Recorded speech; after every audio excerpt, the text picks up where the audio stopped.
جی السلام علیکم. وعلیکم السلام. میں نفیسہ بات کر رہی ہوں لاہور سے. جی نفیسہ بولیے. میرا سوال یہ ہے کہ میرے نکاح کو نا 1 مہینہ ہو گیا اور میرا نکاح ہوا ہے زوم پہ. اچھا. تو اس میں یہ ہے کہ میری طرف سے تو 3 گواہ تھے لیکن میرے شوہر کی طرف سے گواہ نہیں تھے. تو میرا سوال یہ ہے کہ اسلام میں کیا دونوں طرف سے گواہ ہونا ضروری ہے یا ایک طرفہ گواہ بھی چل جاتے ہیں؟ ٹھیک ہے ٹھیک ہے آپ کا نفیسہ بہت بہت شکریہ. علامہ صاحب 2 سوالات ہیں, پہلے اس کا جواب دے دیں پھر ہم اگلے کی طرف بڑھتے ہیں. کہ نکاح ہوا ہے, خاتون کا یہ ماننا ہے کہ ان کی طرف سے گواہ تھے لیکن ان کے جو شوہر ہیں ان کی طرف سے نہیں تھے, اور یہ نکاح زوم پر ہوا ہے. اچھا پہلے پر بھی 1-2 بات کر دوں میں. کریں ضرور کریں. جو بچوں کے بارے میں جی ضرور ضرور بتائیے کیونکہ اس کی ضرورت ہے. بالکل. اصل ہم مولویوں کے پیچھے لگ گئے, میں خود مولوی ہوں, قرآن کو چھوڑ دیا ہے. قرآن ہمیں سورہ نساء اسی چیز کے لیے ہے. سورہ نساء بہت بڑا سورہ ہے, عورت کے نام سے. اچھی طرح زندگی گزارنے کا نام نکاح ہے, اور نہیں آپ کا اچھا گزارا ہوتا تو نیکی کے ساتھ الگ ہو. بالمعروف کا معنی نیکی ہے, میرا خیال ہے اور کوئی معنی نہیں ہے. لڑائی, بدی, چھرا, چاقو, قتل و غارت یہ نہیں ہے. بالمعروف نیکی کے ساتھ تم الگ ہو جاؤ. میرے عزیز نے مثال یورپ کی دی, آزادی کی. آپ کے ہاں آزادی کیا, میں تو پہلے یہ رونا رو رہا ہوں. پھر اگر وہ نہیں رہ سکتے اس کا طریقہ طلاق ہے. حالانکہ طلاق حرام نہیں ہے لیکن اللہ کے نزدیک ایک ایسا امر ہے جو ناپسندیدہ ہے. عرش الہی کانپ جاتا ہے. یتیم کو تماچا مارنا, مظلوم پر ظلم کرنا, یا نہ کسی کو طلاق دینا, عرش الہی کانپ جاتا ہے. کسی محسن عورت پر نسبت دینا, ایسی اللہ اس کو پسند نہیں کرتا. اچھے طریقے سے آپ نہیں رہنا چاہتے, علیحدہ ہو جائیں. اس کے لیے قرآن نے طلاق رکھی ہے. بچوں کا سلسلہ رہ گیا ہے, پھر وہی بات آ جائے کہ اللہ کا پسندیدہ دین دین اسلام ہے. بچی کتنے سال تک باپ کے پاس رہ سکتی ہے یا ماں کے پاس, اللہ نے اس کے احکام بتائے ہیں, نبی نے بتائے ہیں, اہل بیت نے بتائے, ان کے پیارے صحابہ نے بتائے ہیں. ہاں جی, بچی چونکہ ایک صنف نازک ہے, اس کے لیے اور طریقہ ہے, بچے کے لیے اور ہے. ہمارے مفتی کہتے ہیں جی بچی 5 سال تک یا 7 سال تک ماں کے پاس رہے گی. ماں جواب دیتی ہے میں نہیں رکھتی, اپنی دادی رکھے کوئی رکھے, میں نہیں رکھتی, وہ اور مسئلہ ہے. لیکن اسلام کتنا شفیق ہے کہ ممتا کے پاس ہی یہ بچی 5 سال یا 7 سال رہے, اس کے بعد وہ شوہر کو دے دے. خرچہ ذمہ شوہر ہے جس نے طلاق دینے والا ہے. بچہ ہے وہ 2 سال ہے یا 5 سال ہے. کہیں بھی اسلام نے ہمیں اجازت نہیں دی کہ بچوں کے حقوق والدین سلب کریں, خاندان سلب کرے, معاشرہ سلب کرے. عدالت ان سے کوئی واسطہ نہیں. عدالت کو عدالت کبھی بھی برائی کا درس نہیں دے گی. عدالت کبھی بھی ظلم کے لیے وہاں عدالت پر نہیں بیٹھے گی. ان کا یہی مطلب ہوتا ہے کہ لوگوں کے لیے آسانی ہو. ٹھیک ہے نا. ٹھیک ہے. تو یہ احکام جب کہ ہم دور ہیں قرآن سے, بھگت رہے ہیں اور اتنا بھگت رہے ہیں کہ ہمارا بھی جس طرح کے میرے عزیز جج رہے ہیں, پھر قانون سے واسطہ ہے.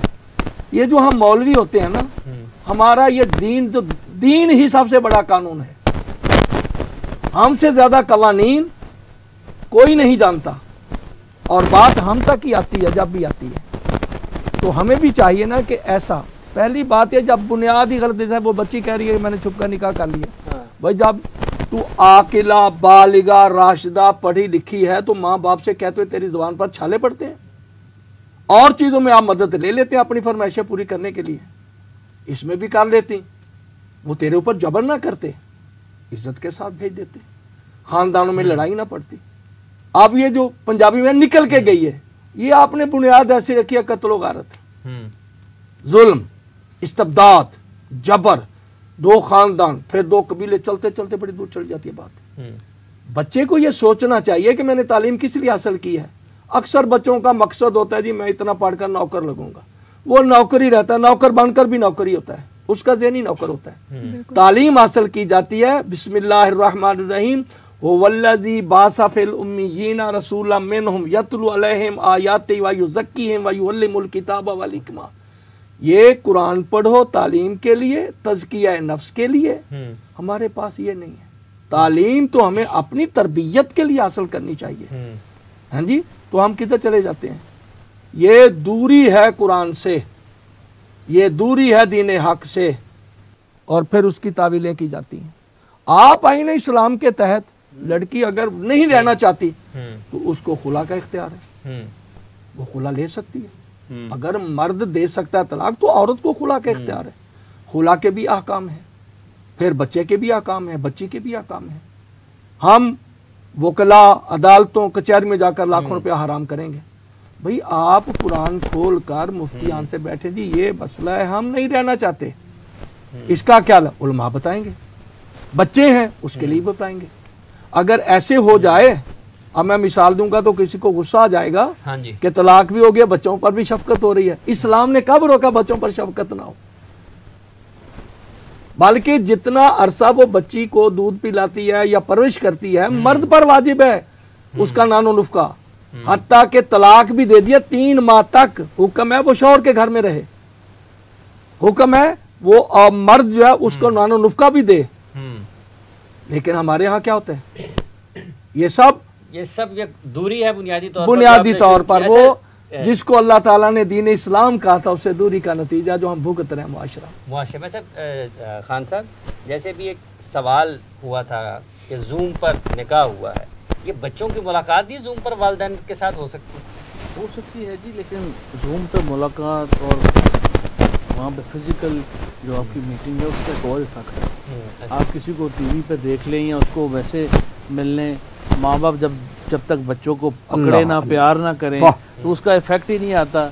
میری بیٹی جب صبح اسکول جاتی ہے وہ مجھے حق کر کے جاتی ہے، مل کے جاتی ہے، اور جو فیلنگ مجھے آتی ہے اور جو اسے آتی ہے وہ زوم پہ دیکھنے سے نہیں آتی، بالکل نہیں آتی۔ تو وہ زوم ایک ویسے ہو سکتا ہے اگر آپ ملک سے باہر ہیں یا دور ہیں کہیں، لیکن اگر میں تو سمجھتا ہوں کہ جو مل کے جو فیلنگ جو احساس ہے وہ دیکھنے سے نہیں آتا۔ مفتی صاحب یہ ابھی ایک سوال یہ آیا تھا کہ نوجوان کا کہ ان کا نکاح ہو چکا ہے لیکن رخصتی نہیں ہوئی ہے، تو وہ خاتون کو لے کر باہر جا سکتے ہیں کہیں؟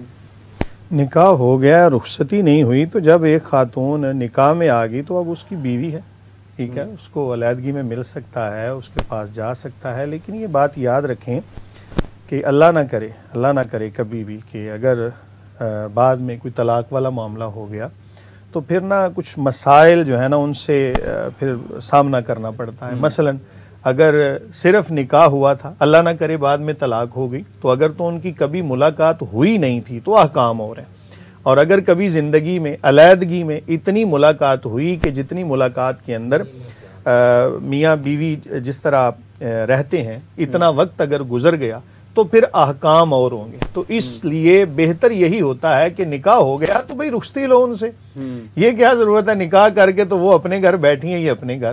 تو ہاں اگر کچھ ایسی مجبوریاں بن جاتی ہیں، کچھ معاملات حکمت عملی سے حل کرنے کے لیے کہ پہلے نکاح کر لیا جائے تاکہ کہیں اکٹھے گزرنا ہے، کہیں اکٹھے آنا جانا ہے۔ مثلا خاتون ہے، علم حاصل کر رہی ہے، کہیں کالج جا رہی ہے، یونیورسٹی مدرسے میں جا رہی ہے، لڑکا ہے وہ بھی ابھی پڑھ رہا ہے، تو ان کا نکاح اگر ہو گیا رخصتی سے پہلے وہ اگر چاہتے ہیں جی رخصتی ہم بعد میں کریں گے، ابھی تعلیم مکمل ہو جائے، تو تعلیم مکمل کرنے کے لیے ان کو ذرا اکٹھے آنا جانا ہوتا ہے، تو اب چونکہ وہ محرم بن گئے، میاں بیوی بن گئے، ان کا اکٹھے سفر کرنا، علیحدہ بیٹھنا، اگر ایسی کوئی صورتحال ہو تو پھر تو مناسب بات ہے۔ لیکن بہترین حل یہی ہوتا ہے جب نکاح ہو جائے رخصتی کر دیں۔ رہی بات ان کے سوال کی، جب آپ کے نکاح میں وہ خاتون ہے، آپ ان سے مل بھی سکتے ہیں، انہیں کہیں سیر پہ بھی لے جا سکتے ہیں، اور میاں بیوی والے جس طرح معاملات ہیں وہ آپ کر سکتے ہیں، لیکن معاشرتی لحاظ سے بہتر یہ ہے کہ رخصتی کا انتظار کریں۔ لیکن اگر ماں باپ ہی اس چیز کو مطلب منع کرتے رہے بچوں کو کہ نہیں آپ نے نہیں ملنا، تو اس کے بارے میں کیا ہے؟ دیکھیں ماں باپ کے منع کرنے کا جہاں تک تعلق ہے نا، میرا خیال ہے کوئی بھی ماں باپ ایسے نہیں ہوں گے کہ جو کسی اچھی بات سے اپنے بچوں کو منع کریں۔ جب بھی وہ منع کریں گے نا تو ان کے منع کرنے میں کوئی نہ کوئی تجربات کی روشنی میں ایسی چیز شامل ہوگی، چونکہ انہوں نے زندگی گزاری ہے نا، تو وہ ان چیزوں کو زیادہ سمجھتے ہیں کہ بیٹا ابھی آپ اکٹھے نہ جائیں، یا کوئی بھی سختی والا معاملہ کر رہے ہیں تو اولاد کو چاہیے کہ والدین کو اعتماد ملے۔